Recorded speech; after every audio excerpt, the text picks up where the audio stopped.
అక్క మహాదేవి తను జన్మించింది కర్ణాటక రాష్ట్రంలో. ఒక గొప్ప శివభక్తురాలు. ఆమె ఆ మహాశివుడిని తన భర్తగా భావించింది. నిత్యం శివపంచాక్షరి మంత్రం జపిస్తూ తనదైన లోకంలో ఉండేది. ఒకసారి ఆ రాజ్యాన్ని ఏలే కౌశికుడు అనే రాజు అక్క మహాదేవి తేజస్సు సౌందర్యాన్ని చూసి తనని వివాహం చేసుకోవాలనుకుంటాడు.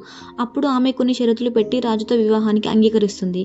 కానీ అనతి కాలంలోనే రాజు షరతులను అతిక్రమిస్తాడు. అక్క మహాదేవి రాజు ఇచ్చిన వస్త్రాలను కూడా అక్కడే వదిలిపెట్టి శరీరం పైన ఎటువంటి వస్త్రాలు లేకుండా కేవలం ఆమె వెంట్రుకలతో శరీరాన్ని కప్పుకొని శ్రీశైల మల్లికార్జున సన్నిధికి చేరుకుంటుంది. ఆనాటి శ్రీశైలం అంటే మాటలా?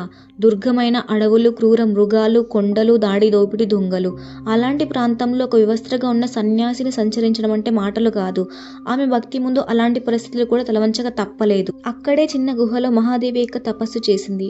అక్క మహాదేవి కేవలం భక్తురాలు మాత్రమే కాదు, గొప్ప రచయిత్రి కూడా. దీని గురించిన ఫుల్ వీడియోని అప్లోడ్ చేశాను. ప్లీజ్ లైక్ అండ్ సబ్స్క్రైబ్ చేసుకోండి. Thank you so much.